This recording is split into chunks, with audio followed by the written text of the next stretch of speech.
Hi guys, welcome back to IM Academy, and today in this video we are doing the difficult questions of other forms of direct proportions। और ये 3 questions हैं जिसके ऊपर 3 different videos आएंगी, क्योंकि ये एक क्वेश्चन जो है ना वो काफ़ी इम्पोर्टेंट है समझने के लिहाज से, क्योंकि ये वाकई डिफ़िकल्ट है। तो इसमें मतलब अगर आप डायरेक्ट प्रोपोर्शन आपकी प्रैक्टिस में नहीं है तो फिर आप इस क्वेश्चन को सॉल्व नहीं कर सकते, या अगर आप D1 से गो थ्रू नहीं है, आप एक फॉर्मूला जनरेट नहीं कर सकते, तो आप इस क्वेश्चन को सॉल्व नहीं कर सकते। ठीक है, तो अब जिस तरह मुझे हर वीडियो में मैं बताता हूँ आपको, इस वीडियो में भी बता रहा हूँ कि अगर लिखा हो क्वेश्चन नंबर 10 मैं आपको करवा रहा हूँ बुक का। ठीक है, क्वेश्चन नंबर 10 ये पहला डिफ़िकल्ट क्वेश्चन है। 3 है टोटल, 10, 11 और 12। ठीक है, इसके ऊपर मैं 3 अलग अलग वीडियोस बनाऊंगा। ठीक है, तो क्वेश्चन नंबर 10 जो है ना, उसमें वो कहता है कि if y is directly proportional to x square. ठीक है, मतलब वो कहता है कि y is directly proportional to x square. ठीक है, इसका मतलब क्या होता है, y is equals to k x square. ठीक है, ये मैंने आपको बताया।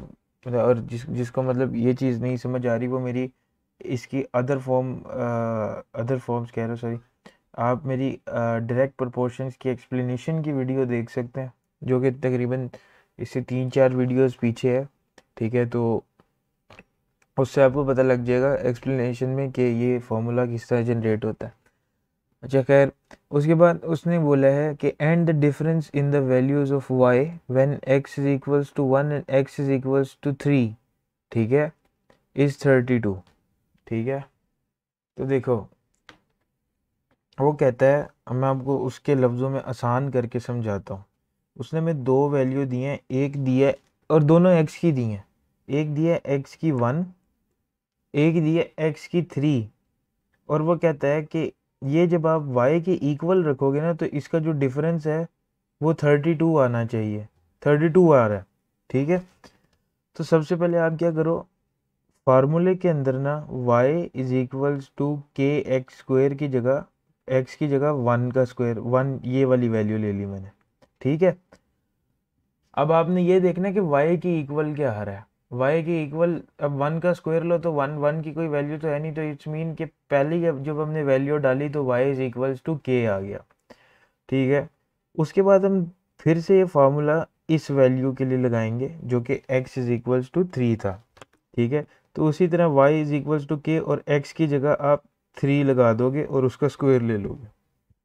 ठीक है, अब आपने इसका स्क्वायर ले लेना है। ठीक है, y is equals to k, और ये 3 3 जा 9 हो गया। इट्स मीन के 9 दिए, 9 जो है वो इसका आंसर आ गया। ठीक है, अब देखो, अब एक y की इक्वल हमारे पास k आया और दूसरा y की इक्वल हमारे पास 9k आया, 2 वैल्यूज। अब वो कहते हैं कि इस k और इस 9k को जब आप इनका डिफरेंस लोगे ना, जब आप इन दोनों को माइनस करोगे तो उसका इक्वल 32 आएगा। ठीक है, तो हम क्या करेंगे, हम इसका फार्मूला बना लेते हैं। ठीक है, फार्मूला किस तरह बनेगा, 9k minus k is equals to 32। ठीक है, अब ज़रूरी नहीं है कि आपको वो हर दफ़ा वैसा ही एक जैसा सवाल दे कि y की वैल्यू दे दे, x की वैल्यू दे दे और फिर के उससे k फाइंड कर लो। ठीक है, हर दफ़ा इस तरह नहीं होता। वो डिफ़िकल्ट क्वेश्चंस में ये इसीलिए आता है कि ये क्वेश्चन हर दफ़ा एक जैसे नहीं आते। ठीक है, तो अब देखो ये एक ट्रिकी क्वेश्चन है। ठीक है, तो अब ये पिछले क्वेश्चंस की तरह तो नहीं है। ठीक है, तो अब यहाँ पे आपने क्या करना है, ये 9k में से k माइनस हो गया, तो आपको पता है ना जब खाली k हो तो उसकी वैल्यू 1 होती है। ठीक है, तो मतलब 9 में से 1 माइनस हो गया तो ये 8k बचा और इज इक्वल्स टू 32 आ गया। ठीक है, इधर जो है वो 8k से मल्टीप्लाई हो रहा है और उधर जाके 32 से 8 डिवाइड हो जाएगा और k इज इक्वल्स टू 4 आ जाएगा। 8 4 से 32। ठीक है, अब हमारे पास k की वैल्यू आई है। देखो अभी इस क्वेश्चन के अंदर k की वैल्यू फाइंड करना कितनी मुश्किल थी। ठीक है, आप लोग के लिए तकरीबन काफ़ी मुश्किल होगी क्योंकि आप लोग शुरू से इजी क्वेश्चंस करते हुए आ रहे हैं, तो ये आपके लिए एक टफ क्वेश्चन होगा, ठीक है। उसके बाद उसने भाई उसी तरह बोला है फिर वो सिंपल कि find the value of y when x is equals to -2।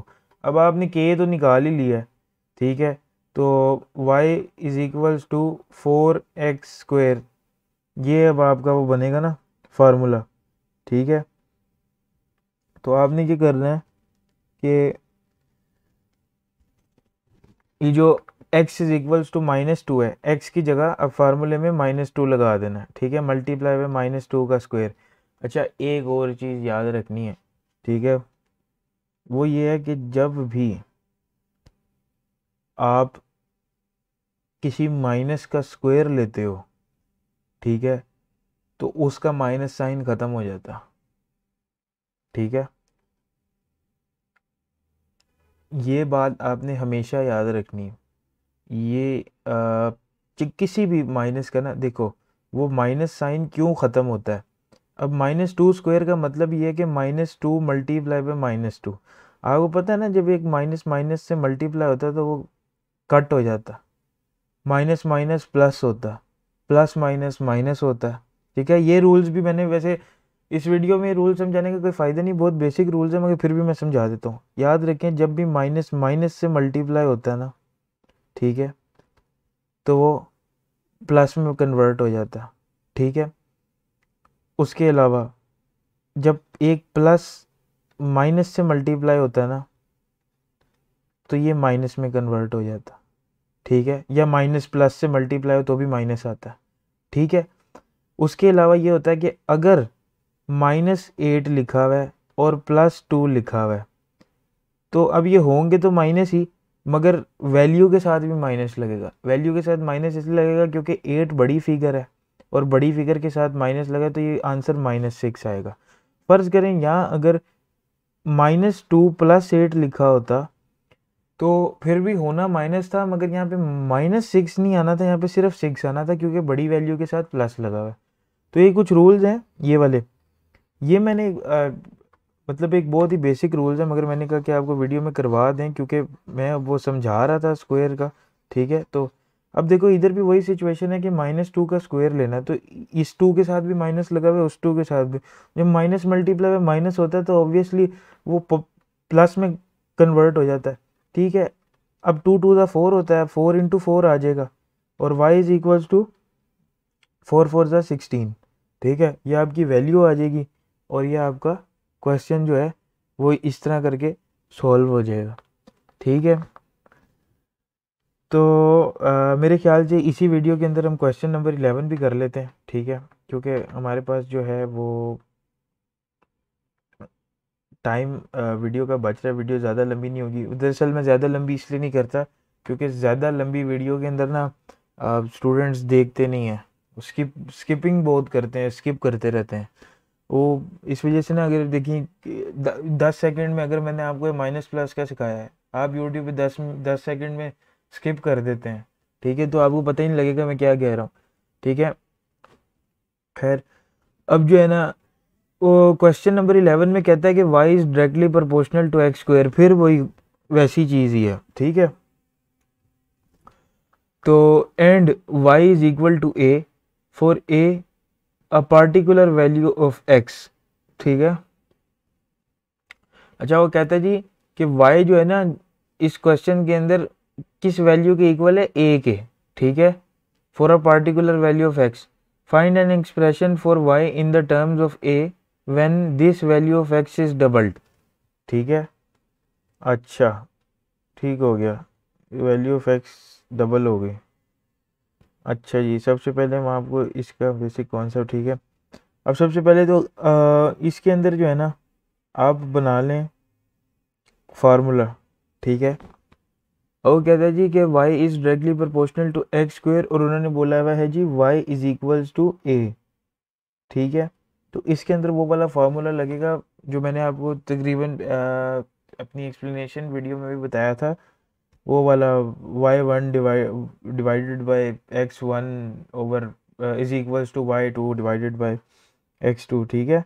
मतलब वो ये वो लगेगा प्रोपोर्शन मेथड, यूनिटरी पे नहीं जा रहा, ठीक है। तो अब मैं आपको बताता हूँ। सबसे पहले आप फार्मूला लिख लें, मैं लिख लेता हूँ। y2 divided bye x square है ये, ठीक है, क्योंकि वो सवाल के अंदर एक्स स्क्वायर है ना, तो मैंने भी एक्स स्क्वायर इसलिए मेंशन कर दिया, ठीक है। एक्स स्क्वायर है और नीचे वाला जो 2 है वो x2 बता रहा है, ठीक है। y2 divided by x2, y1 divided bye x का स्क्वायर लेके x1, ठीक है।